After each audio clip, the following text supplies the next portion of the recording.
Youth Congress ഭാരവാഹി തെരഞ്ഞെടുപ്പിൽ കടുത്ത നിലപാടിലെ കെ ഗ്രൂപ്പ് പുതിയ സംസ്ഥാന കമ്മിറ്റിയുമായി സഹകരിക്കില്ല. പരിപാടികളിൽ നിന്ന് വിട്ടുനിൽക്കാനും ആലോചനയുണ്ട്. യൂത്ത് കോൺഗ്രസ് പുനഃസംഘടനയിൽ പ്രശ്നങ്ങളില്ല എന്ന് പ്രസിഡന്റ് ഒ.ജെ. ജനീഷ് പറഞ്ഞു. അബിൻ വർക്കി പറഞ്ഞത് സംസ്ഥാന ഘടകത്തിൽ പ്രവർത്തിക്കണമെന്ന ആവശ്യം മാത്രമാണ്. നേതാക്കൾക്ക് ഒരു തരത്തിലുള്ള അതൃപ്തിയുമില്ല എന്നും ജനീഷ് പറഞ്ഞു. അദ്ദേഹം സംസ്ഥാനത്ത് പ്രവർത്തിക്കാൻ താല്പര്യമുണ്ട് എന്ന് നേതൃത്വത്തെ അറിയിക്കുമെന്ന് പറഞ്ഞത് മാത്രമേ ഉള്ളൂ. അതിനകത്ത് വേറെ അദ്ദേഹം പാർട്ടി വിരുദ്ധമായിട്ട് ഒന്നും തന്നെ പറഞ്ഞിട്ടില്ല. അത് അദ്ദേഹത്തിൻ്റെ ഒരു താല്പര്യം അങ്ങനെ പ്രകടിപ്പിച്ചു എന്ന് മാത്രമേ ഉള്ളൂ. അത് പാർട്ടിയാണ് തീരുമാനിക്കേണ്ടത്, ദേശീയ നേതൃത്വമാണ് തീരുമാനിക്കേണ്ടത്.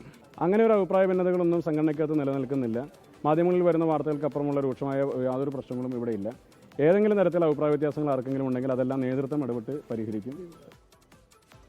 യൂത്ത് കോൺഗ്രസ് അഖിലേന്ത്യാ സെക്രട്ടറി സ്ഥാനം വേണ്ടെന്ന് അബിൻ വർക്കി പറഞ്ഞിട്ടില്ലെന്ന് കൊടിക്കുന്നിൽ സുരേഷ് എം പി പറഞ്ഞു. രമേശ് ചെന്നിത്തലയെ ഒതുക്കാനോ KC വേണുഗോപാലിന്റെ അപ്രമാദിത്വം നിലനിർത്താനോ അല്ല പുതിയ തീരുമാനമെന്നും കൊടിക്കുന്നിൽ സുരേഷ് പറഞ്ഞു. അദ്ദേഹത്തിന് ഇവിടെ നിന്ന് പ്രവർത്തിക്കാനാണ് താല്പര്യമെന്ന് പറഞ്ഞത് ഒരിക്കലും ഒരു സംഘടനാ വിരുദ്ധ പ്രവർത്തനമായി ഞങ്ങളതിനെ കാണുന്നില്ല.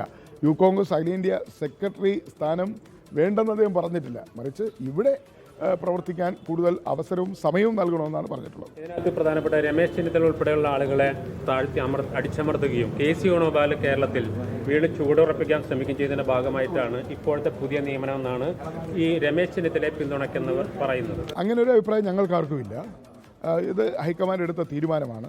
ലോകത്തെവിടെയായാലും ഏത് സമയത്തും 24 വാർത്തകളും ഓഗ്മെന്റഡ് റിയാലിറ്റി പാക്കേജുകളും എക്സ്പ്ലെയിനറുകളും വിശദമായി കാണാൻ ഞങ്ങളുടെ യൂട്യൂബ് ചാനൽ നിങ്ങൾക്ക് സബ്സ്ക്രൈബ് ചെയ്യാം.